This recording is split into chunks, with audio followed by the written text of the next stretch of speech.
सभी स्थिर, एकाग्र,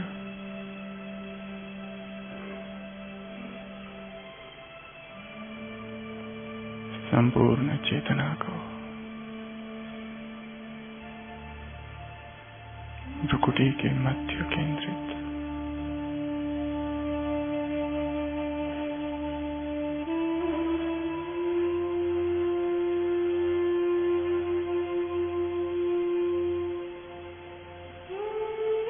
संपूर्ण देह शिथिल,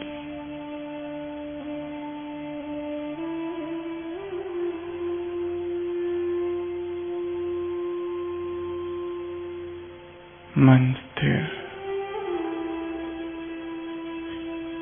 बुद्धि एकाग्र,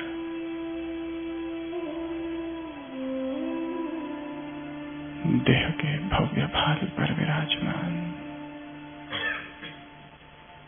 मैं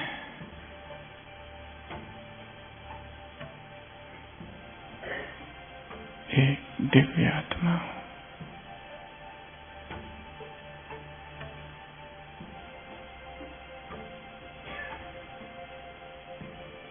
तेजस्वी,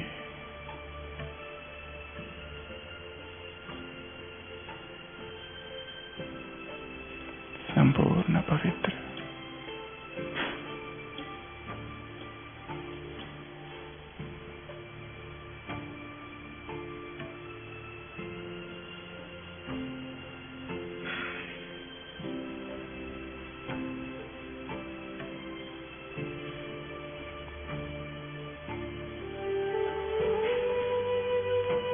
संपूर्ण देव स्वरूप धारण कर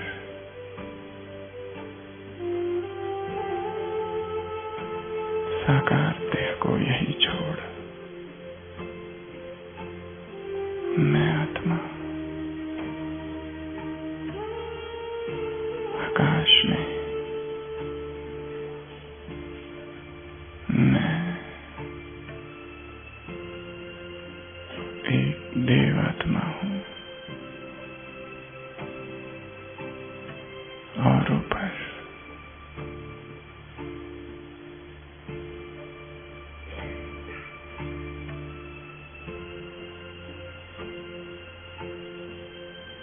देह के भान से परे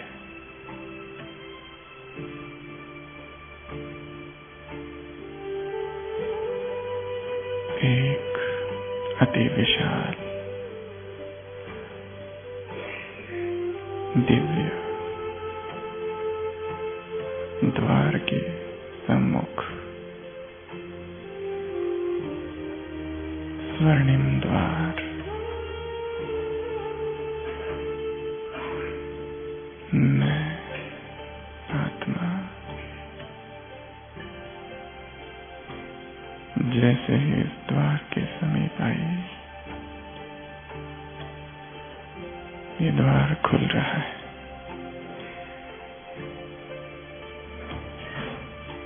एक देवलोक की ओर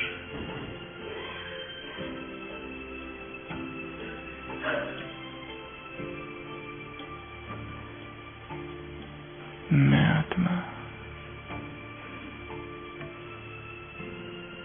पहुंच गई इस दिव्य धाम में।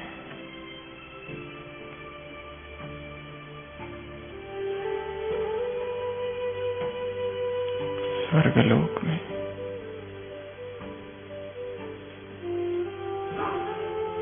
चहुओर स्वर्गिक छटा है।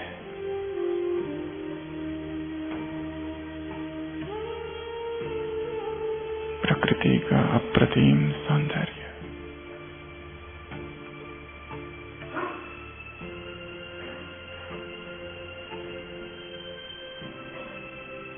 देव भूमि है, देव संस्कृति,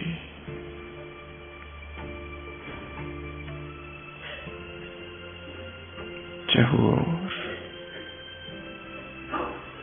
विचरण कर रहे देवता, आकाश में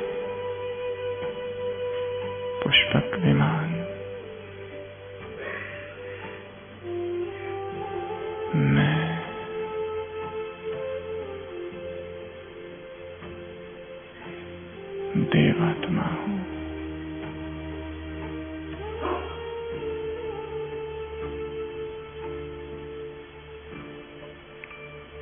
स्वर्गिक दुनिया का दिव्य दर्शन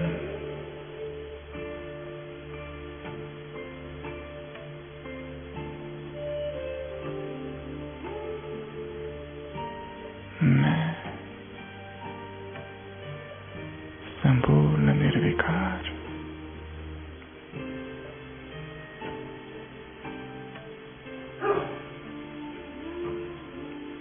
सोलह कलाओं से युक्त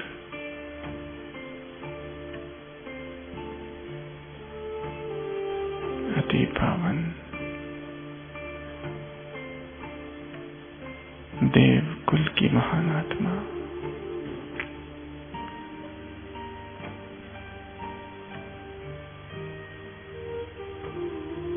देवताओं का साम्राज्य, देव दरबार,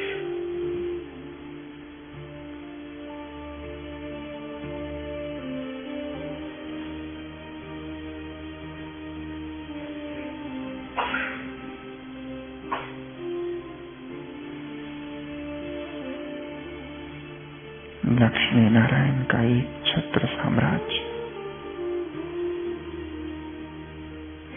एक अद्वैत राजधानी, मैं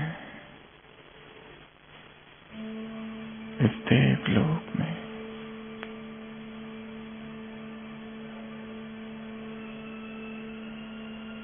संपूर्ण देव संस्कारों के साथ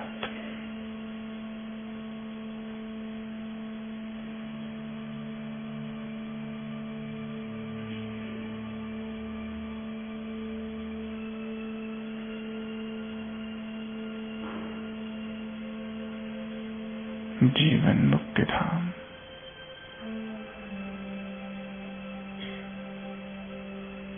सृष्टि का आदिकाल,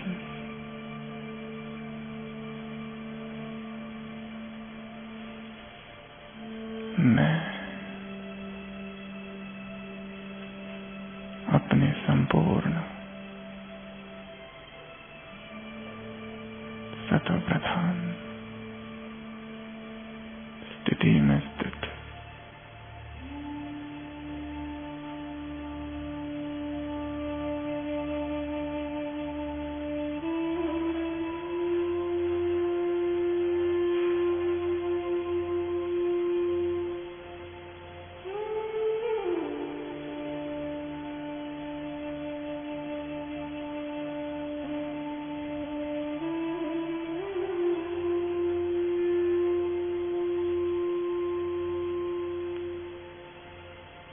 एक मूल्यनिष्ठ समाज, नैतिकता का शिखर,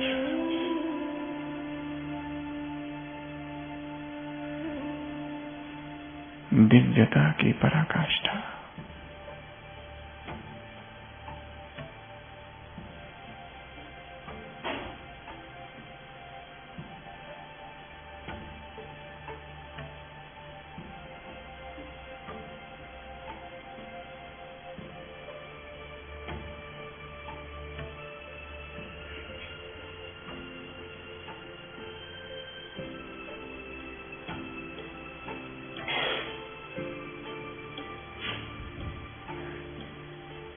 मैं देवात्मा अपनी राजधानी में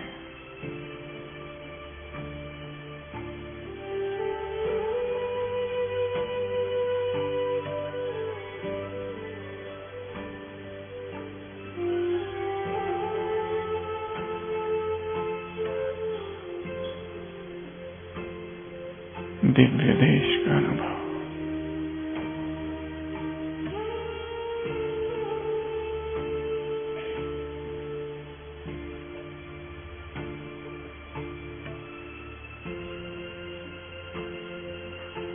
प्यूरिटी की महक,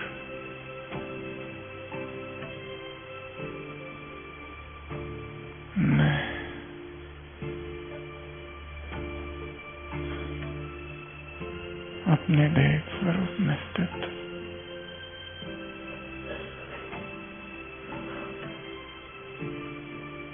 यहाँ की हर एक बात को, हर एक दृश्य को मैं आत्मा देख रहा हूँ, देवात्मा।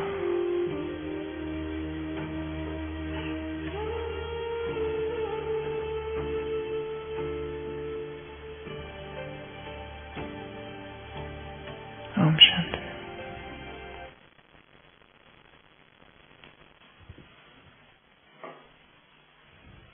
ओम शांति। यूरोप के एक बहुत प्रसिद्ध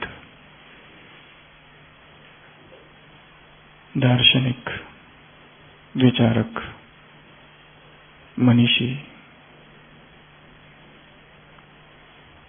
बर्ट्रैंड रसेल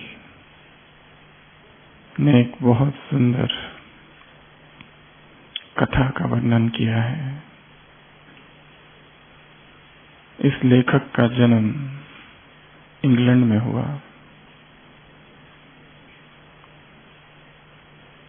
वहीं पर कार्य किया और अपने बहुत सारे बहुमूल्य विचारों से फिलॉसफी,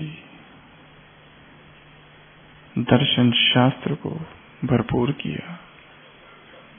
उसने लिखा है, लंदन का एक आर्च बिशप, प्रमुख पादरी, एक रात स्वप्न देखता है और स्वप्न में देखता है कि उसकी मृत्यु हो गई और वो स्वर्ग के द्वार पर खड़ा है। परंतु ये द्वार इतना बड़ा है, इतना ऊंचा है। उसने तो सोचा था मेरे जैसी पुण्य आत्मा जिसने इतनों का कल्याण किया है, मेरे स्वागत के लिए तो स्वयं भगवान, देवदूत और बाकी सारे फरिश्ते, एंजल्स वहां खड़े रहेंगे। पर ये क्या, दरवाजा बंद है, कोई दिखाई नहीं दे रहा है। 3 दिन तक खटखट करते रहा, कोई है, कोई है, कोई है। स्वागत नहीं तो कम से कम कोई देखे तो सही कि मैं आया हूं। 3 दिन के बाद एक ऊपर से खिड़की खुलती है, वहां से एक व्यक्ति देखता है कौन है। तो ये बिशप कहता है, ये पादरी कहता है, आप कौन हो? तो वो कहता है, तुमने मेरा नाम तो सुना ही होगा, सेंट पीटर।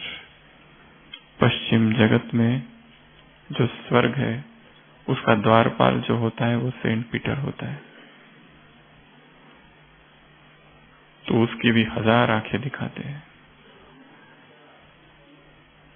तो ये पादरी कहता है, मैं आया हूं। सेंट पीटर पूछता है, तुम कौन?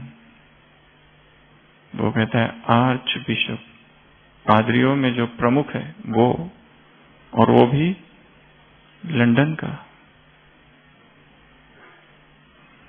वो सेंट पीटर कहता है, ये पादरी क्या होता है? और दूसरी बात, ये लंदन की वस्तु का नाम है। उसे आश्चर्य होता है, इसे लंदन पता नहीं। इस संपूर्ण धरती पर सबसे सुंदर स्थान लंदन है, क्योंकि वो लंदन का था। तो पीटर कहता है, तुम मुझे फिर कंफ्यूज कर रहे हो, अब ये धरती क्या है? वो कहता है, धरती पता नहीं, सबसे सुंदर ग्रह। सेंट पीटर कहता है, उसका इंडेक्स नंबर क्या है? क्योंकि इतनी सारी धरती है, उसमें से कौन सी धरती की उसका नंबर क्या है? तो वो कहता है, ये जो पूरा सौर मंडल है, गैलेक्सी मंदाकिनी, उसमें सबसे सुंदर जो ग्रह है वो धरती है। सेंट पीटर कहता है तुम मुझे फिर कंफ्यूज कर रहे हो।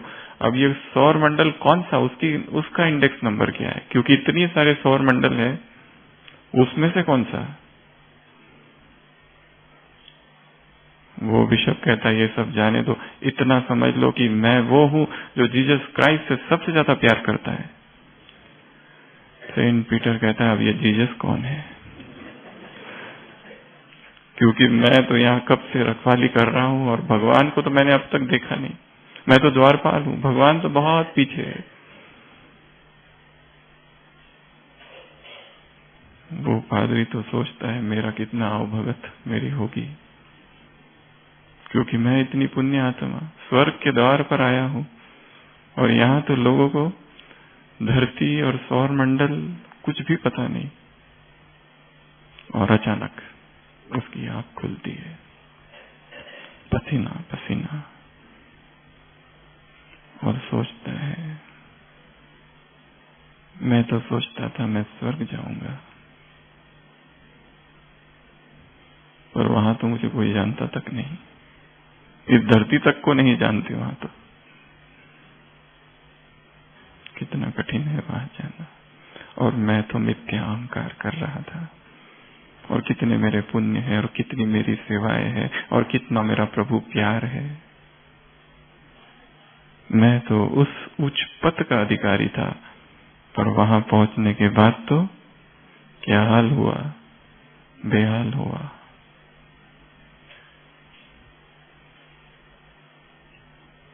इस संसार के लगभग सभी धर्मों में स्वर्ग की परिकल्पना है।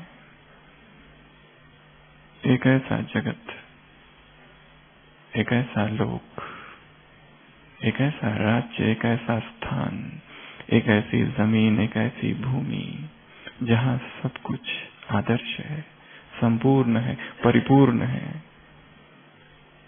भारत ने उसे मोक्ष कहा, हिंदू धर्म ने। किसी ने स्वर्ग, किसी ने पैराडाइज, किसी ने जन्नत, किसी ने बहिष्ट। मिस्र की सभ्यता में टेप जेपी कहा जाता है।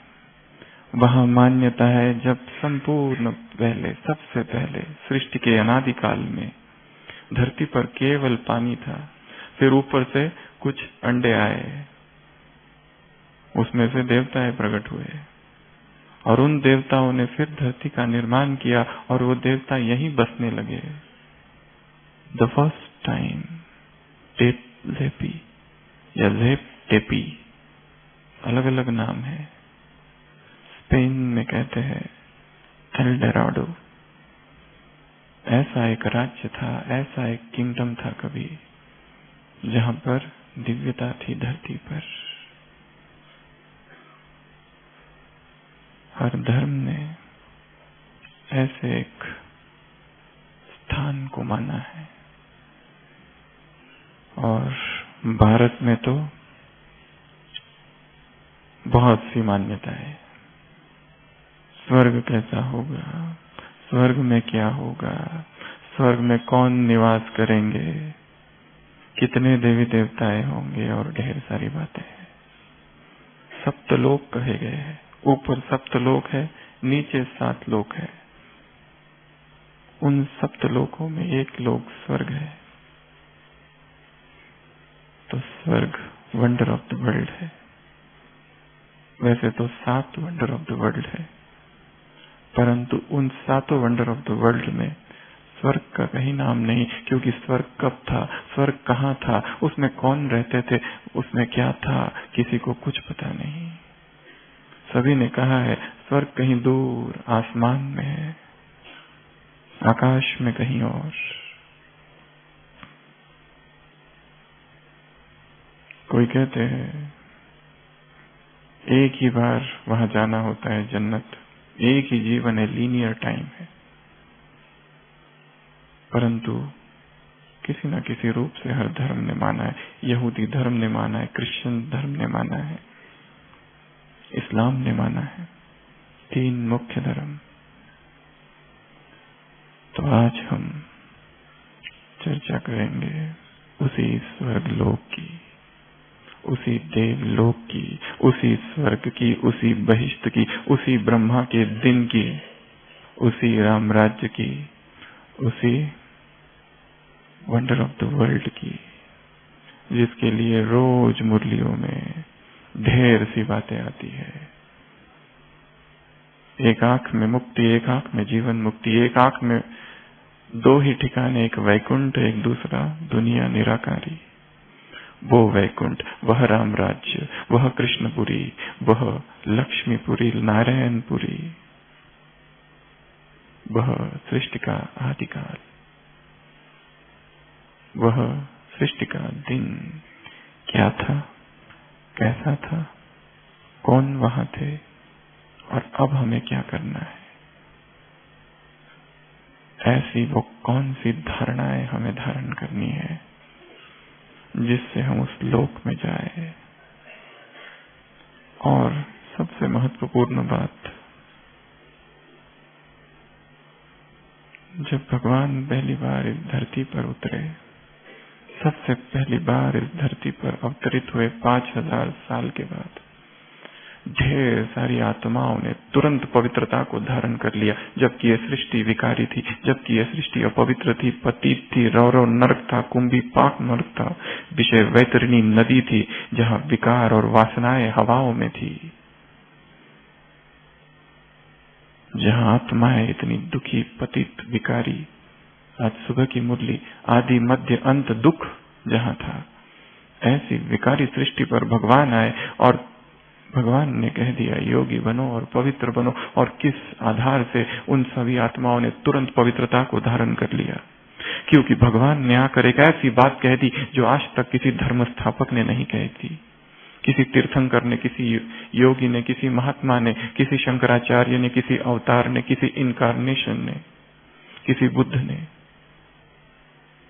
किसी इमाम ने, किसी धर्म स्थापक, धर्म गुरु ने नहीं कही थी। ऐसी एक बात कह दी और वो बात सुनते ही वो सारी दादियां जो छोटी छोटी थी, वो सारे भाई बहने उस समय जो थे, उन्होंने तुरंत पवित्रता धारण कर ली और उस पवित्रता के लिए सब कुछ सहन करने के लिए राजी हो गए। और वो बात थी, तुम देवता थे। ये बात कहीं पर भी नहीं। हाँ देवता थे पर तुम ही थे ये नहीं है। और देवता संपूर्ण पवित्र थे। अपने उन संस्कारों को अब कैच करो। क्या ये संभव है कि मैं कुछ था और वो मेरे संस्कार थे और बीच में बहुत कुछ हो गया और अब मैं यहां हूं एकदम नीचे? क्या उन संस्कारों का वहन किया जा सकता है? क्या उन संस्कारों को हम फिर से खींच सकते हैं? हाँ, क्योंकि हम ही वो थे। तत्वमसि, तुम ही वो थे। तो आज हम उस स्वर्गलोक की सैर करेंगे। 2 अव्यक्त वाणियां हैं मुख्य रूप से जिसमें बाबा ने संपूर्ण स्वर्ग का वर्णन किया है, वो आप जाकर पढ़ सकते हैं। उनका वर्णन इस क्लास में हम दोबारा पूरी रीति से नहीं, थोड़ा थोड़ा करेंगे।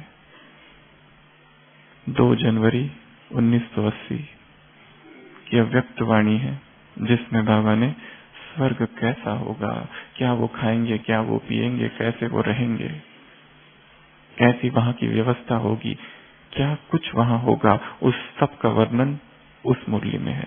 और एक दूसरी मुरली है 7 जनवरी 1980,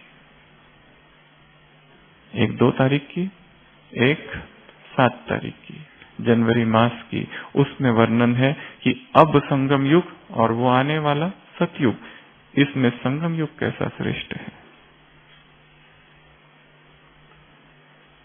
तो वो जो वंडर ऑफ द वर्ल्ड है उसमें हमें जाना है। जहां हमें जाना है वो हमारी आंखों के सामने स्पष्ट चाहिए। 2 मार्ग है, एक पॉजिटिव एक निगेटिव। एक है निगेटिव मार्ग, थोड़ा सा वैराग वाला, ये संसार से वैराग, यहाँ नकारात्मकता भाव उत्पन्न करना, तुम्हें घृणा आनी चाहिए, ये छी संसार है, विकारी संसार है, यहाँ पाने योग्य कुछ भी नहीं है, दुख ही दुख है यहाँ पर, दुखों के पहाड़ गिरने वाले, अब के तुम्हारे दुख तो कुछ भी नहीं, दुखों के पहाड़ गिरने वाले हैं, फिर सुखों के पहाड़ खड़े होंगे, मौत का बाजार गर्म होगा, होलसेल मौत होगी, कौन किसके लिए रोएगा। यहाँ कुछ भी स्थायी नहीं है, सब कुछ स्वप्नमय है, सब कुछ स्वप्नव्रत है, मायावी संसार है, इससे कैसी यारी कैसी दोस्ती, एक तो ये मार्ग है, इस देह से क्या प्यार, भिखारी पतित माता पिता के भ्रष्टाचार से उत्पन्न यह देह,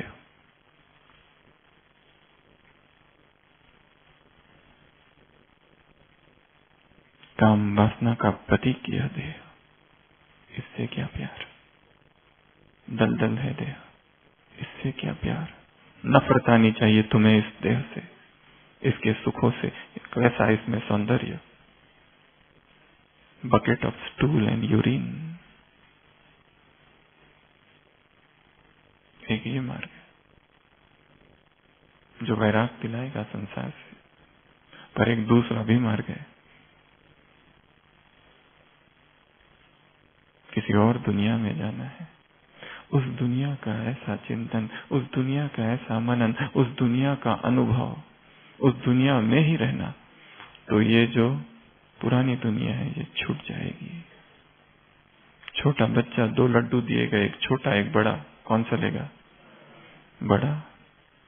चिंतन नहीं किया ये छोटा कितना छोटा है, बहुत खराब है छोटा, अच्छा नहीं है छोटा। वैराग स्वतः आ गया, क्योंकि जो मिला है वो विराट है, वो बड़ा है, वो श्रेष्ठ है, वो उत्तम है। जैसे ही बड़ा मिल जाता है छोटा छूट जाता है। स्वर्ग धाम, बाप का वर्षा स्वर्ग है, हेवन है, पैराडाइज, लॉस्ट पैराडाइज रिगेन्ड। तो उस लोक की ऐसी हम आज 21 बातें देखेंगे जो उस लोक की है, जो उस दुनिया की है। 21 के साथ में और बहुत सारी जुड़ जाएगी, उसमें एडिशन करते जाना हो। पर उन 21 बातों के लिए, उस 21 जन्म की राजाई के लिए यहाँ 21 कौन सी धारणाएं चाहिए, साथ साथ इस पर भी प्रकाश डालेंगे। जब ये बातें होगी तब वो होगा। तो स्वर्गलोक, क्या क्या नाम दिए, पहले नाम बताओ। वंडर ऑफ द वर्ल्ड, 100 नाम बताओ, लिखना बाद में, अभी तो कुछ बता दो।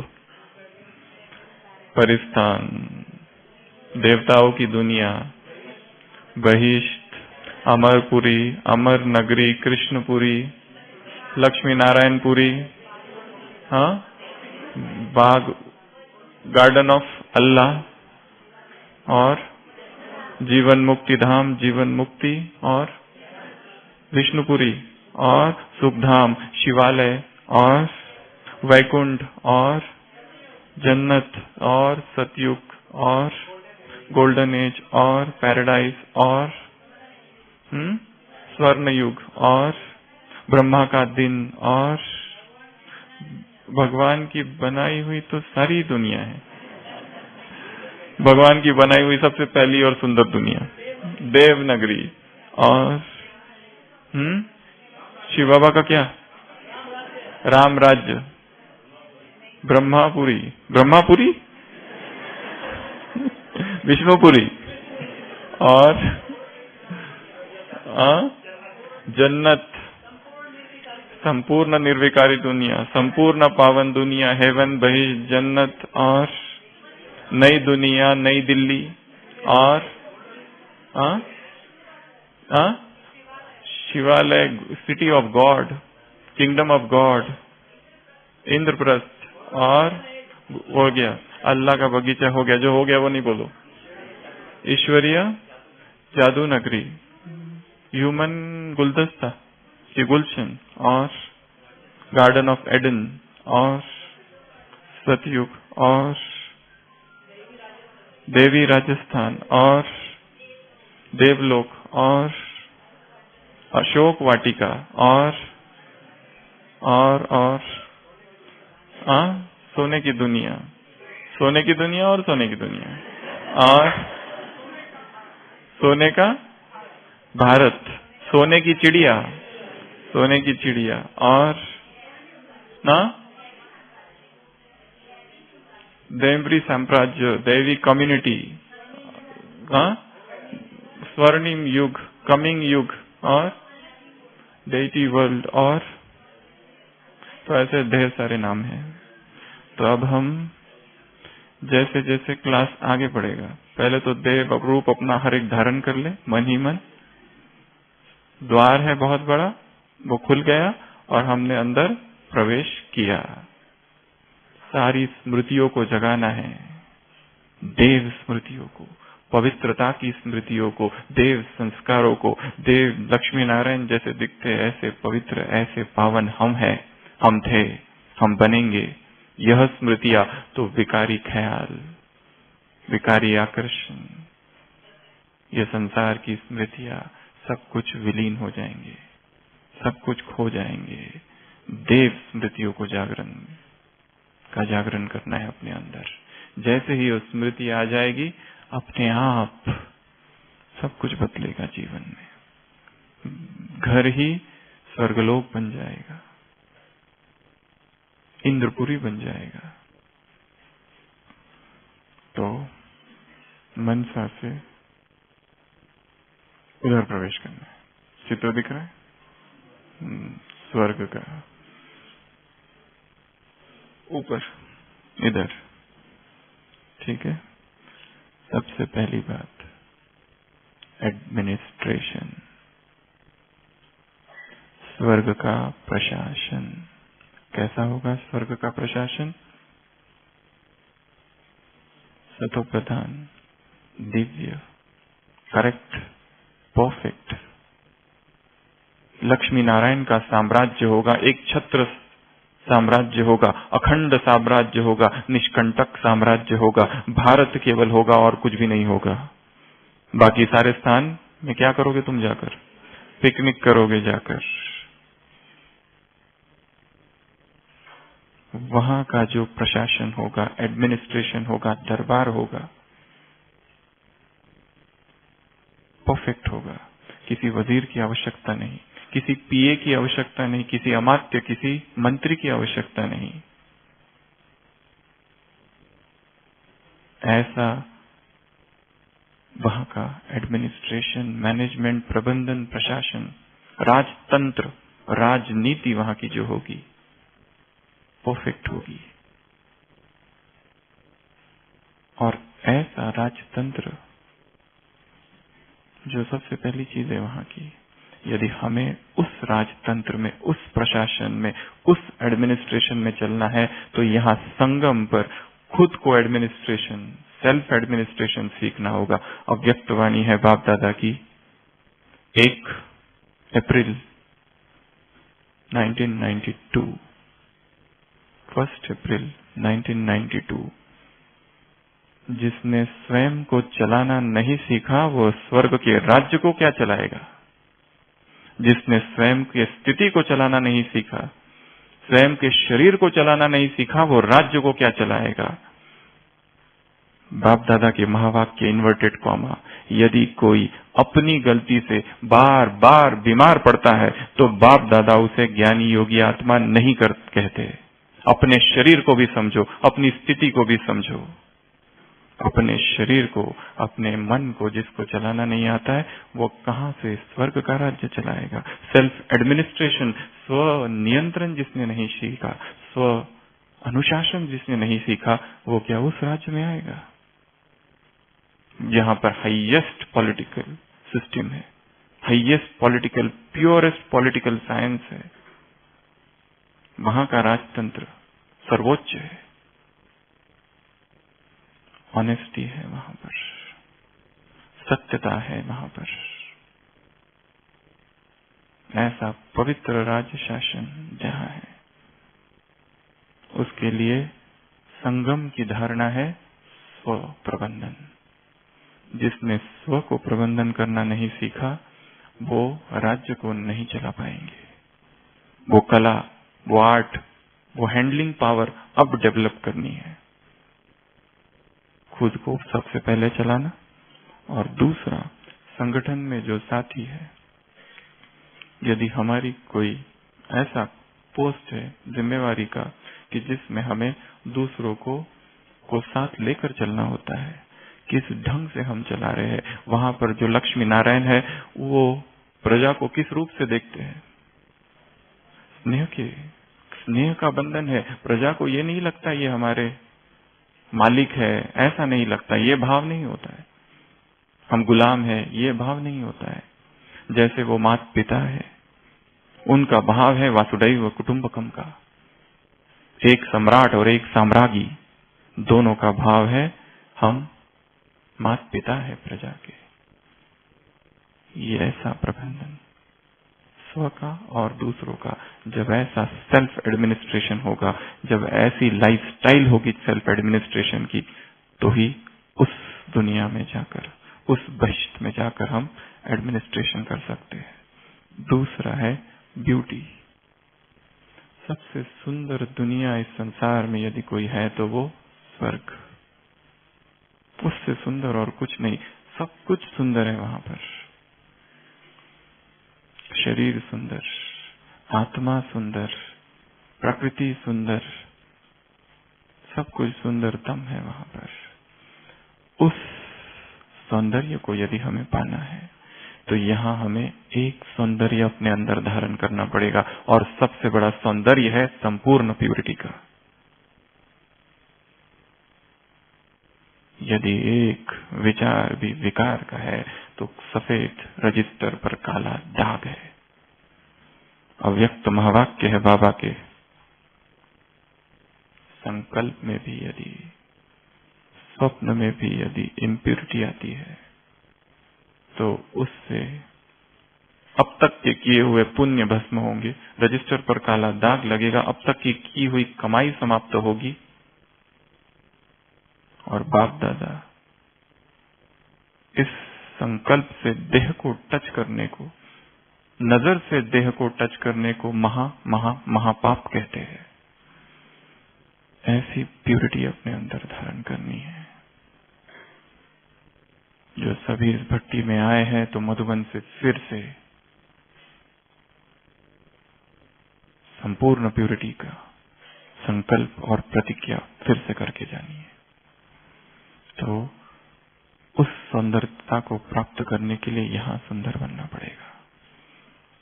सौंदर्य शरीर का नहीं, आत्मा का है।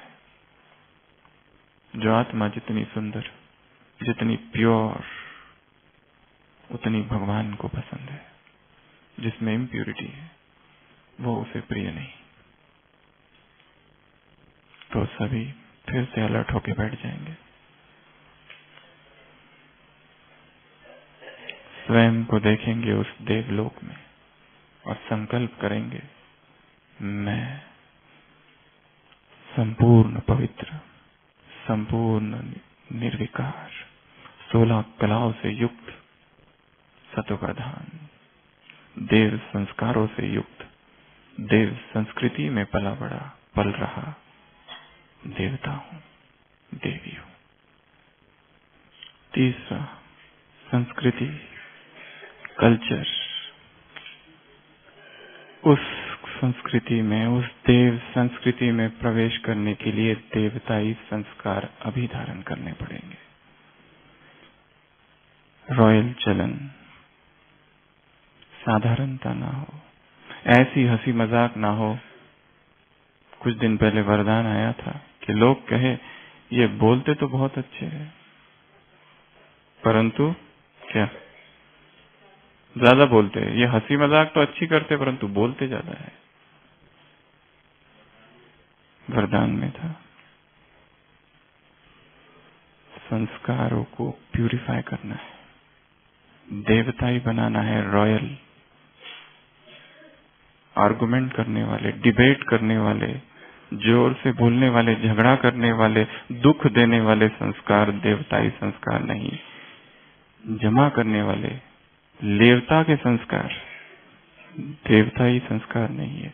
देने के संस्कार, उदारता के संस्कार, महानता के संस्कार, ऐसे संस्कार जब होंगे तब उस देव संस्कृति में हम प्रवेश करेंगे। A for administration, B for beauty, C for culture, D for dance।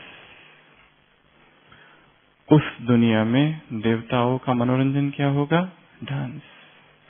वहां देवताएं क्या पढ़ेंगे? डांस कला, चित्रकला, नृत्य कला, गायन कला। उनकी जो पढ़ाई होगी उसमें एक होगा डांस। वहां यदि डांस करना है तो यहाँ मन में क्या होना चाहिए? ज्ञान, डांस। कुछ दिन पहले मुरली में था, बाप तिलक उनको लगाते हैं जो ज्ञान का चंदन घिसते हैं, जो पवित्र है, और तीसरा जो श्रीमत पर है। तुलसीदास चंदन घिसे तिलक देत रघुवीर। रघुवीर सबको तिलक नहीं देंगे, जो ज्ञान का चिंतन करते हैं, मनन करते हैं। ज्ञान डांस जिनके मन में चलती रहती है, अर्थात ज्ञान का मनन, चिंतन, अध्ययन निरंतर चलते रहता है। आज बाबा ने मुरली में ये क्यों कहा, ऐसा क्यों कहा, वो क्यों कहा। आज सुबह का गौर करो, मैं जो सुनाता हूं वो राइट है, जो दुनिया सुनाती है वो राइट है। जो चिंतन करते हैं, मनन करते हैं, जिनके मन में यहाँ ज्ञान डांस चलेगी, वो देवता बनकर सतयुग में, देव युग में डांस करेंगे। अगला है एजुकेशन सिस्टम। वहां पर देवताएं क्या क्या पढ़ेंगे? हिस्ट्री को पढ़ेंगे? नहीं पढ़ेंगे। पहली जनरेशन जो है देवताओं की वो नहीं पढ़ेगी, उसके बाद की जो जनरेशन है वो पढ़ेंगे कि हमारे जो माता पिता या पूर्वज थे वो कितने महान शासक थे। ज्योग्राफी पढ़ेंगे, ये देखने के लिए कहाँ जाना है पिकनिक के लिए, कौन सा स्थान अच्छा है। नृत्य कला होगी, गायन कला होगा, फिर चित्रकला। वहां का जो पढ़ाई होगी वो बोझ वाली नहीं होगी, दुखी करने वाली नहीं होगी, हल्की होगी, खेल खेल में होगी, सहज होगी। तो मुरली कितनी बार पढ़नी है सुबह की मुरली से? 5 से 6 बार, परंतु सहज हो, दुखी होकर नहीं, उदास होकर नहीं, बोझ होकर नहीं कि बाबा ने कहा है पढ़ना पड़ता है जबरदस्ती, वैसे नहीं।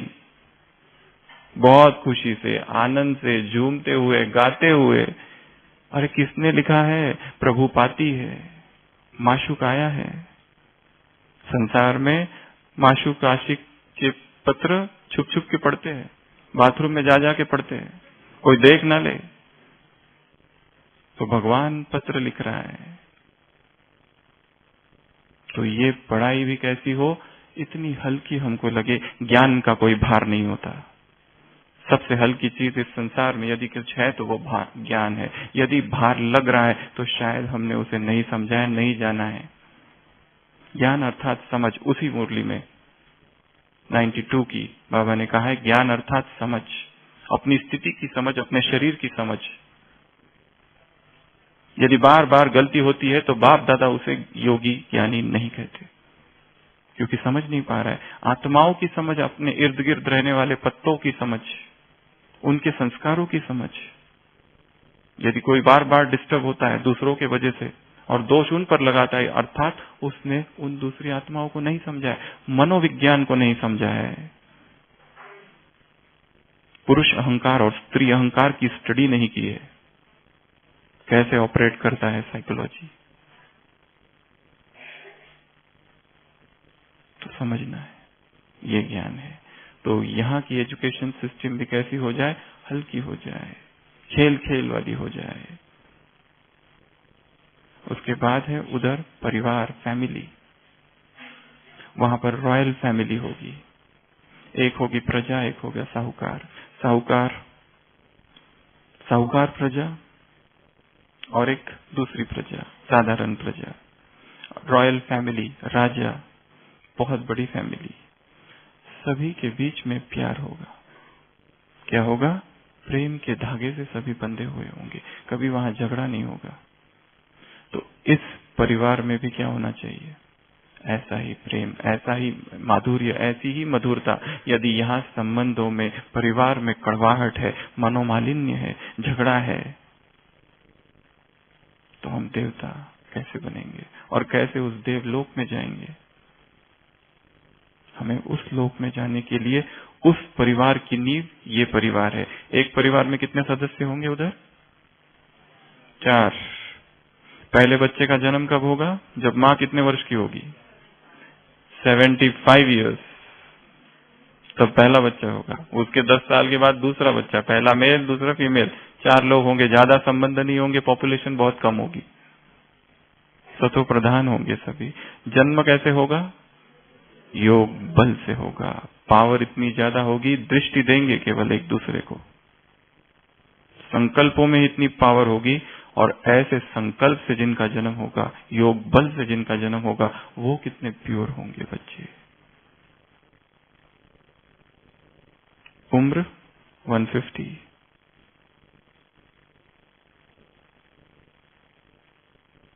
ये सारा वर्णन यहाँ वहाँ कुछ दादियों के संदेशों में अलग अलग जगह पर आया है, थोड़ा थोड़ा। तो परिवार, तो यहाँ पर भी परिवार, यहाँ तो विशाल परिवार है, बेहद का परिवार है, ब्राह्मण परिवार। इस परिवार में भी ऐसा ही प्रेम होना चाहिए।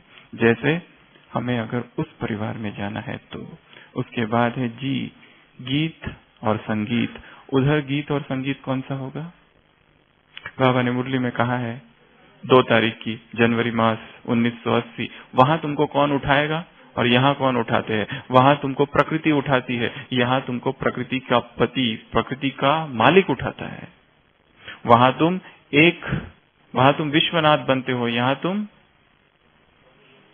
त्रिलोकीनाथ बनते हो। वहां तुम 2 नेत्री बनते हो, यहाँ तुम त्रिनेत्री बनते हो। वहां तुमको दासियों के गोद में पालना होती है, यहाँ तुम्हारी भगवान पालना करते हैं। वहां तुम जाकर निद्रा लोक में सो जाते हो, यहाँ तुम बाप के साथ सूक्ष्म वतन में जाते हो। वहां तुम पुष्पक विमान में घूमते हो, यहाँ तुम बुद्धि रूपी प्लेन में तीनों लोक की सैर करते हो। यहाँ तुम त्रिलोकीनाथ हो, वहां एक लोकनाथ। वहां पर गदेलों में सोते हो, यहाँ तुम बाप की गोद में सोते हो। यहाँ वरदानी हो, विश्व कल्याणकारी हो। वहां विश्व राज्य अधिकारी हो, यहाँ स्वराज्य अधिकारी हो। ये अंतर है दोनों में। तो वहां पर गीत संगीत कौन सा होता है? गीत संगीत हर कोई प्ले कर सकता है। वाद्य पर हाथ रखा और बजना चालू। म्यूजिक क्लास ज्वाइन करने की जरूरत नहीं है अलग से, अपने आप ही सभी को सिखाए। और जो भी पंछी गाएंगे, हाईएस्ट टेक्नोलॉजी होगी म्यूजिक सिस्टम की वहां पे। जो हवा चलेगी, पत्ते हिलेंगे, उससे सुंदर सुंदर पशु और पक्षी भी अलग अलग प्रकार के पंछी होंगे। कुछ गाने वाले, कुछ नाचने वाले, कुछ घर के अंदर रहने वाले, महल के अंदर, कुछ महल के इर्द गिर्द, कुछ जंगल में, कुछ कोई दूर कहीं और। उसका भी वर्णन, एक एक पंछी होगा, उसके भी अलग अलग डिजाइन होगी, उसको भी क्या होगा? उसके भी श्रृंगार होगा। पहाड़ियां जो होगी वो भी अलग अलग डिजाइन की पहाड़ियां होगी। पुष्पक विमान होंगे, वो भी अलग अलग डिजाइन के होंगे। उसमें भी किसी का पर्सनल, एक फैमिली का। अगर फैमिली के साथ जाना है घूमने तो फैमिली के साथ, अगर नहीं जाना है तो अपना अकेला। 2 बटन होंगे, एक बटन दबाओ उड़ेगा, दूसरा बटन दबाओ नीचे। अलग अलग कलर के होंगे। एक विजुअलाइजेशन दिया है बाबा ने, एक बताया ये था, इसको देखो। देखो मुरलियों में आता है, देखो। देखो अर्थात मन की आंखों से देखो। तो वहां गीत संगीत होगा। यहाँ कौन सा गीत संगीत है? यहाँ मुरली का गीत संगीत है, यहाँ खुशी का गीत संगीत है, यहाँ रूहानी नशे का गीत संगीत है। उसके बाद में हेल्थ, वहां पर स्वास्थ्य कोई खराब होगा, कंचन काया होगी, सतो प्रधान शरीर होगा। जब मरने का समय आएगा तब संकल्प आएगा कि मुझे अभी शरीर छोड़ना है, मैं दूसरा शरीर जाके लूंगा। ये शरीर जर्जर हो गया है। शमशान कैसे होगा वहां का? बिजली वाला जल्लाद आएगा, लेके जाएगा, रखेगा, बटन दबाया, शरीर खलास, कोई दुख नहीं किसी को, आराम से शरीर छोड़ेंगे, साक्षात्कार हो जाएगा कहाँ जन्म ले रहा हूं।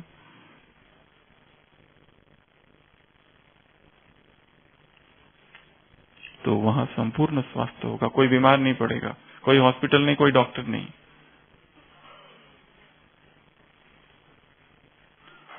यहाँ उसका आधार है अभी। आत्मा कितनी स्वस्थ है, आत्मा रुग्ण तो नहीं।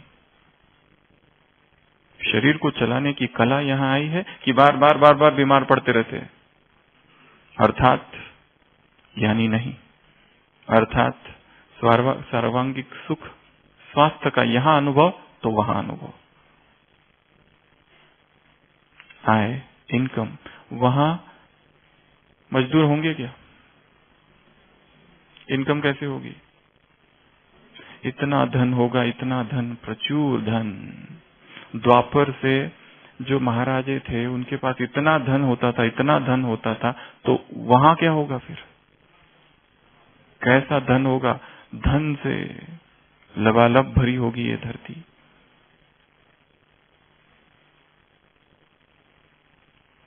तो यहां पर भी कमाई करनी है। कौन सी? संगम पर कौन सी कमाई करनी है? दुआओं की कमाई। किसने कितनी दुआएं कमाई है, पुण्य कर्मों की कमाई, वरदानों की कमाई, यहाँ जितनी होगी वहां कमाने की आवश्यकता नहीं होगी। सूक्ष्म ज्ञान की कमाई यहाँ जितनी होगी, स्थूल धन स्वतः आएगा। द्वापर से जन्म ही ऐसे घर में होगा कि जहाँ सब कुछ है, ज्यादा भाग दौड़ करने की जरूरत ही नहीं पड़ेगी। पैसा पैसा पैसा, पैसों के पीछे पागल नहीं होना पड़ेगा। घर ऐसा ही घर में अपने आप सब कुछ हो जाएगा, सब आएगा। धन चरणों में आकर गिरेगा द्वापर से, अंतिम जन्म तक भी। सूक्ष्म धन की कमाई यहाँ करनी है, सूक्ष्म दुआओं की कमाई यहाँ करनी है। तो सतयुग में भी फिर अथाह सब कुछ होगा। उद्योग क्या होंगे? वहां पर भी उद्योग होंगे, खेती होगी, सब कुछ होगा, परंतु वहां पर परिश्रम, मेहनत, वो सब नहीं होगा, सहज होगा सब कुछ। उसके बाद में जीवन शैली, जे वहां की जीवन शैली सुबह से लेकर रात तक। सुबह देवता उठेंगे, कौन उठाएगा? पंछी के साथ उठते बराबर स्नान। बाथरूम कितना बड़ा होगा? किसी मुरली में बाबा ने कहा था, आबू इतना तो तुम्हारा महल होगा, तो ज्ञान सरोवर इतना बाथरूम तो होना चाहिए हर एक का। किस जल कैसे होगा? जिसमें स्नान करेंगे सुगंधित होगा वो। साबुन, डिटर्जेंट, शैम्पू किसी की जरूरत नहीं है। कपड़े जो होंगे उन पर सिलवटें नहीं होगी, मखमली रेशम के कपड़े होंगे, उसको इस्त्री, प्रेस, कुछ भी करने के, उसमें कचरा भी नहीं लगेगा, कचरा है ही नहीं वहां। पत्थर जो है वो हीरे और सोने से बने हुए हैं, महल जो है वो सोने और हीरो के जड़ित है, तो वहां ऐसा कुछ नहीं होगा, धूल ही नहीं होगी वहां पर। चप्पल पहनेंगे क्या लक्ष्मी नारायण? खड़ा हूं लक्ष्मी नारायण मखमल के चप्पल होंगे उनके, वस्त्र सुंदर होंगे, सुशोभित होंगे। लक्ष्मी नारायण के तो एक दिन का एक वस्त्र, एक बार पहना वो वापस नहीं पहनेंगे, और हर ओकेजन के अलग अलग, सुबह उठने के अलग, घूमने के फिरने के अलग, हर चीज के बहुत सारी, इतनी सारी दासियां होगी कि हर एक सेवा के लिए एक एक दासी। तो जीवन शैली में सुबह उठना, स्नान करना, फिर घूमने फिरने जाना, थोड़ा सा स्कूल में जाना, दोपहर में रेस्ट, भोजन, शाम को मनोरंजन के कार्यक्रम, और रात में जल्दी सो जाना। रात में प्रकाश कहाँ से होगा? हीरो का। हीरो से आकाश सजेगा, मोती से भरी जमी होगी, ऐसा वो युग आएगा। तो जीवन शैली, तो वहां की जीवन शैली इतनी व्यवस्थित है, यहाँ पर अपनी रूटीन को, दिनचर्या को इतना व्यवस्थित बनाना है। जिनकी दिनचर्या बिखरी है, कभी भी कुछ भी कर रहे हैं, कोई उसमें टाइम टेबल नहीं है। पहले अपना टाइम टेबल सेट करना है, कितने बजे उठना, कितने बजे मुरली, फिर भोजन, फिर अपनी जो कार्य है, जो सेवाएं है, उसका टाइम टेबल, शाम का टाइम टेबल, सोने की विधि कैसी है, सब कुछ। देवताओं के मनोरंजन क्या होंगे? नाटक होंगे वहां पे, सिनेमा नहीं होगा वहां, नाटक होंगे। तो उसके बाद में के अर्थात किंग, किंग अर्थात नारायण वहां का राजा है। जो राजा के लक्षण है वो यहाँ हमें धारण करने हैं। एक राजा में क्या क्या लक्षण होता है, आप सबके लिए होमवर्क चिन्ह, क्या क्या क्वालिटीज होती है एक अच्छे राजा में, एक योग्य राजा में। एक अच्छा राजा होता है रात को निकलता है भेष बदल कर अपनी प्रजा का हालचाल देखने के लिए। सब ठीक तो है। ये द्वापर से सभी राजा जो बड़े बड़े राजा थे सब निकलते थे साधु का वेश धारण करके, छद्मवेश धारण करके घूमते थे। तो राजा प्रजा पालक होता है, न्यायकारी होता है। एक राजा के गुण, अभी मैं स्वराज्य अधिकारी आत्मा हूं, गुलाम नहीं, मुझे वो राजा के गुण अपने अंदर धारण करने हैं। जब यहाँ राजा के गुण होंगे तब वहां जाकर राज्य कर पाएंगे। वो कंट्रोलिंग, वो रूलिंग पावर यहाँ धारण करनी है स्वयं के अंदर। उसके बाद में एल फॉर लैंग्वेज, वहां पर कौन सी भाषा होगी? शुद्ध हिंदी होगी। बाबा ने कहा सबसे पहले तो जिनको हिंदी यहाँ नहीं आती वो हिंदी सीख ले। एक तो ये, दूसरा बोल कैसे हो? मधुर हो। बोल कैसे हो? मीठे हो, सम्मान वाले हो, दूसरों को सम्मान देने वाले हो, गिराने वाले नहीं, इंसल्ट करने वाले नहीं, टॉन्ट वाले नहीं, कमेंट्स करने वाले नहीं, दूसरों को उसकी बुरा पास्ट रिमाइंड करने वाले नहीं, जलाने वाले नहीं, हर्ट करने वाले नहीं, इंसल्ट करने वाले नहीं, आलोचना करने वाले नहीं, समान वाले, श्रेष्ठ, योग युक्त, कम, मीठे, ऐसे बोल। तो वहां वैसी वो लैंग्वेज होगी। वहां एक शब्द से एक ही अर्थ होगा। जैसे यहाँ पर एक शब्द बोला तो उसके 10 अर्थ होते हैं, वहां एक शब्द हिंदी का उसका एक ही अर्थ होगा। और वो बहुत क्लिष्ट नहीं होगा, बहुत सिंपल उसका अर्थ होगा। लोह पथ गामिनी, क्या होता है ये? रेलवे। ऐसे कठिन शब्द नहीं होंगे, कोई सिंपल शब्द होंगे। तो लैंग्वेज, केस चिनकारी, अलग अलग कुछ कुछ अव्यक्त संदेशों में गुलजार दादी का एक अव्यक्त संदेश है जिसमें सत्युग की दुनिया का दिव्य दर्शन नाम है उस संदेश का। उसमें भी कुछ कुछ वर्णन है गुलजार दादी के संदेश में। तो ऐसी वहां की वो भाषा है देव भाषा, देवनागरी लिपि है। तो यहाँ पर भी हमारी जो बोली है, जो बोल है, वो स्वर्णिम हो, गोल्डन हो। बाबा ने उस मुरली में कहा है वो गोल्डन एज है, ये डायमंड एज है। वहां कौन सा फल खाते हो? रसयुक्त फल खाते हो, वृक्ष का। यहाँ वृक्षपति द्वारा तुमको सर्व संबंधों के रस का फल, सर्व प्राप्तियों के रस का फल तुम्हें यहाँ मिलता है। वहां पर फल कैसे होंगे? बहुत मीठे, दबाओ थोड़ा सा और जैसे रस आ जाएगा। और एक ही झाड़ पे अलग अलग रस वाले भी फल होंगे। और वहां पर सब्जियां कैसी होगी? फल और फूल की सब्जियां बनेगी, पत्ते वाली सब्जियां नहीं बनेगी। वहां पर कुकिंग होगा क्या? सौर ऊर्जा से बनाया जाएगा। तो ऐसी बहुत सारी बातें हैं। उसके बाद में कहाँ थे हम? एल अर्थात लैंग्वेज। उसके बाद में एम अर्थात मैरिज। मैरिज कैसा होगा? स्वयंवर होगा। प्रेम विवाह नहीं होगा, लव मैरिज नहीं होगा, लव मैरिज नहीं होगा, स्वयंवर होगा। ये एक अंतर बताया है एक संदेश में। और वहां पर बहुत धूमधाम से शादियां चलेगी। कितना दिन? 1 मास। दहेज में क्या दिया जाएगा? पशुधन, दास दासिया और बहुत सारे हीरे जवाहरात।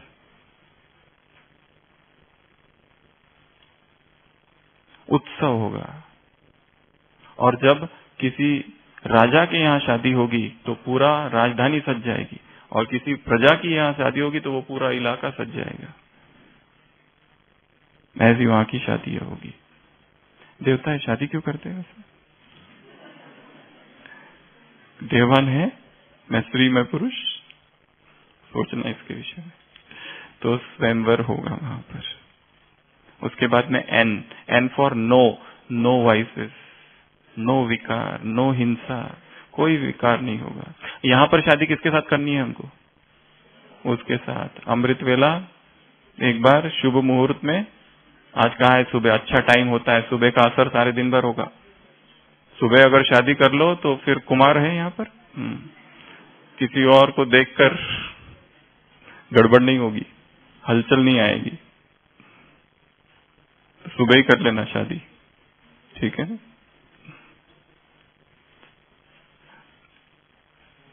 तो नो मतलब नो की एक लिस्ट आप बना सकते हैं। सतयुग में क्या नहीं होगा? Railway station, police station, court, hospital, mobile. संवाद कैसा होगा? कम्युनिकेशन संकल्पों के द्वारा संवाद होगा। संकल्प किया और उसको पता चल गया, ऐसा संवाद होगा। Non verbal communication. उसके बाद में ओ अर्थात ऑक्यूपेशन। वहां का ऑक्यूपेशन क्या होगा?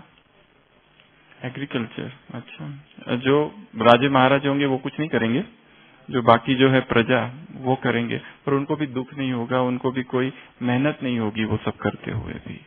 सब कुछ बनाएंगे तो सही। साइंस वहां रिफाइन हो जाएगी। एक मुरली में बाबा ने कहा साइंस अभी बच्चा है एकदम। 1990 की मुरली है। 90 में बाबा कह रहे हैं कि साइंस ने जो कुछ किया है बहुत ही छोटा है, ये वो सीख जाएंगे सतयुग तक और फिर वहां रिफाइंड हो जाएंगे। फिर वहां हाईटेक टेक्नोलॉजी होगी, हाईटेक म्यूजिक होगा, सारा सिस्टम उधर का एकदम रिफाइंड होगा। तो नो के बाद ऑक्यूपेशन।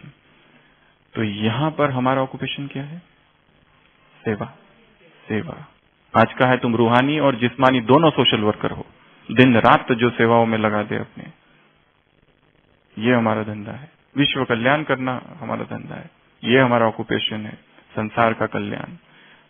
उसके बाद है पी, प्रकृति। वहां प्रकृति कैसी होगी? सतो प्रधान। पांचों ही तत्व मजाल किसी की कि तुम्हारी आज्ञा का उल्लंघन करे। सब कुछ सतो प्रधान होगा। कौन सा मौसम होगा? निरंतर वसंत ऋतु होगा, बहार होगी, सदा बहार। हवाएं, म्यूजिक बजेगा, हवाएं जब लहराएगी झाड़ों से, पत्तों से, इतना सुंदर प्रकृति होगी। तो यहाँ पर हमें प्रकृति के साथ कुछ कुछ करना है। क्या क्या करेंगे? प्रकृति को सकाश सबसे लास्ट, पहले कुछ और बातें हैं। पहले प्रकृति का धन्यवाद। प्रकृति ने इतनी सतयुग से हमारी सेवा कर रही है, तब से अब तक हमने क्या किया? संहार। प्रकृति की सेवा करनी है, प्रकृति का धन्यवाद। प्रकृति को अब विनाश नहीं करना है, उसको कहीं पर भी दूषित नहीं करना है, स्वच्छ रखना है। चॉकलेट खाया और फेंक दिया, पॉलीथीन फेंक दिया, स्वच्छ रखना है प्रकृति को। तो प्रकृति की स्वच्छता, प्रकृति का संरक्षण, प्रकृति को धन्यवाद, प्रकृति की सेवा, प्रकृति को सकाश, प्रकृति को सहयोग देना है, प्रकृति की मदद करनी है, प्रकृति जीत भी बनना है। प्रकृति के कुछ तांडव नृत्य अगर करती है तो हम अप्रभावित रहना, ये प्रकृति जीत बनना है। तो प्रकृति पति बनना है। तो यहाँ जो प्रकृति पति है वो वहां प्रकृति पति होंगे। उसके बाद है क्यू, क्वीन। वो जो लक्ष्मी है जिसकी मंदिरों में पूजा होती है धन के लिए, वो लक्ष्मी स्वयं वहां पर महारानी है। तो कैसा धन होगा? तो उतना धन ज्ञान का हमें अपने अंदर धारण करना है, लक्ष्मी जैसा इम्बाइब करना है, इतना वो धन अपने अंदर लेना है। उसके बाद में रिलेशनशिप। उधर संबंध कैसे होंगे? बहुत मीठे, आपसी मतभेद नहीं होंगे। तो वैसे ही इस ब्राह्मण परिवार में हमें भी, इस ब्राह्मण परिवार में या लौकिक परिवार में भी या विश्व के एक परिवार में भी, सारे संबंध हमारे कैसे हो? मधुर हो, बहुत मीठे हो। उसके बाद में एस अर्थात सब्जेक्ट, प्रजा। वहां पर प्रजा चाहिए तो यहाँ क्या करना पड़ेगा? प्रजा बनानी पड़ेगी। इसके लिए दिन रात सेवा में लगना पड़ेगा। फिर से सूक्ष्म और मनसा सब प्रकार की यज्ञ सेवा, स्थूल सेवा, यज्ञ सेवा, स्थूल, सब कुछ, हर प्रकार की सेवा, तन मन धन से सेवा। एक नहीं कर सके तो दूसरी करना, पर करना जरूर। उसके बाद में ताज, तख्त और तिलक वहां चाहिए। तो यहाँ क्या करना पड़ेगा? कौन सा ताज? जिम्मेवारी का ताज। कौन सा तिलक? स्मृति का तिलक। कौन सा तख्त? भगवान का दिल तख्त, लास्ट टाइम भी बताया था, भगवान का जो दिल तख्त है बहुत प्योर है और इसमें केवल प्योर आत्मा ही बैठ सकती है। वरदान था कभी, बाकी नहीं बैठ सकते। इतना स्वयं को स्वच्छ पवित्र करना है। उसके बाद में उत्सव, लास्ट पॉइंट। उत्सव, हर पल वहां उत्सव होगा। इसके लिए ये ब्राह्मण जीवन भी क्या बन जाए, उत्सव बन जाए। यदि उत्सव नहीं है, दुख अशांति है, आज सुबह का वरदान तो अपवित्रता है।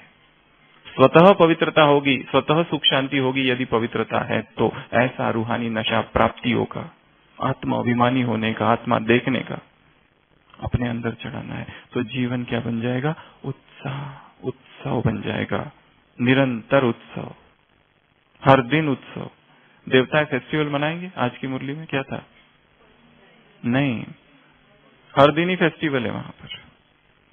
तो वो जो दुनिया है, इस दुनिया का निरंतर चिंतन करते रहना। देवता क्या खाते हैं, देवता क्या पहनते हैं, देवता कैसे चलते हैं, कैसे उठते हैं, प्रकृति कैसी है, करेंसी कौन सी है, बार्टर सिस्टम, लेन देन कैसी होती है। जैसे मधुबन में डिपार्टमेंट से बने हुए अलग अलग, उसी तरह एक डिपार्टमेंट वाला ये थोड़ी सोचता है मैं मालिक हूं, पैसे लेता है कि दूसरे डिपार्टमेंट वाले से। वैसे वहां पर भी सिस्टम होगा कि बार्टर, ये लो वो दो। वहां उस तरह की करेंसी सिस्टम नहीं होगी। विनिमय प्रणाम। तो इस तरह का ये युग है। तो इस युग का निरंतर चिंतन करते रहना। बाबा ने कहा वर्षे को याद करो, राजधानी को याद करो, उस युग जहां जाना है उसको याद करो। इस दुनिया को भूलो, नए मकान को याद करो, पुराना मकान तो जाने वाला है। एक लास्ट बात, फिर क्लास पूरा करते हैं। एक शिष्य ने अपने गुरु से पूछा, मुझे नर्क और स्वर्ग क्या है बताओ। तो गुरु ने उसे ध्यान साक्षात्कार कराया, दिखाया। सबसे पहले नर्क। नर्क में एक बहुत सुंदर कमरा है जिसमें बहुत सुंदर मेज है, एक डाइनिंग टेबल जिसमें कुछ लोग बैठे हैं उधर से, पर बीच में जो खाना है, भोजन इतना सुंदर है, पर एक घड़े में है वो। और चम्मच जो है वो बहुत बड़े बड़े है, उसका जो डंडा है बहुत बड़ा बड़ा है। तो वो जो लोग हैं चम्मच में तो ला रहे, पर चम्मच इतना बड़ा है कि मुंह तक नहीं पहुंच रहा है और सब दुखी है। ये है नर्क।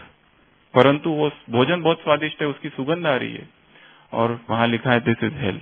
दूसरी तरफ लिखा है दिस इज हेवन, पर उसमें भी वैसा ही है, वही डाइनिंग टेबल, वैसा ही एक घड़ा जिसमें खीर है या कुछ व्यंजन है, वैसे ही लोग बैठे हुए हैं, पर वो बहुत अच्छे हैं, सब स्वस्थ है। वहां तो सब रोगी थे, एकदम दुकड़े, और यहाँ सब अच्छे हैं। और यहाँ पर भी डंडा जो है चम्मच का बहुत बड़ा बड़ा है, पर यहाँ क्या कर रहे हैं, दो एक दूसरों को खिला रहे हैं। तो ये है स्वर्ग, जहाँ एक दूसरों की पालना करते हैं, जहाँ प्रेम का संबंध है, जहाँ मधुर संबंध है, जहाँ संबंधों में मधुरिमा है, ऐसी स्वीटनेस जहाँ पर है, वो स्वर्ग है। तो अपने आप से पूछना है, मैं इस समय कहाँ हूँ। एक तो वो स्वर्ग है जो आएगा, एक तो दूसरा स्वर्ग है जो अभी यहाँ हो सकता है, संगम का स्वर्ग, परमात्मा प्राप्तियों का स्वर्ग हृदय में हो। तो ऐसा वंडर ऑफ द वर्ल्ड वो था, ये भी है। तो कहाँ जाना है, उधर या इधर? ये दुनिया भी बहुत सुंदर है, बाबा की जो दुनिया है, ये तो उससे भी बड़ा वंडर है। तो सभी फिर से अलर्ट होके बैठ जाएंगे। ओम शांति। गीत बजेगा, उस गीत को अनुभव करना है।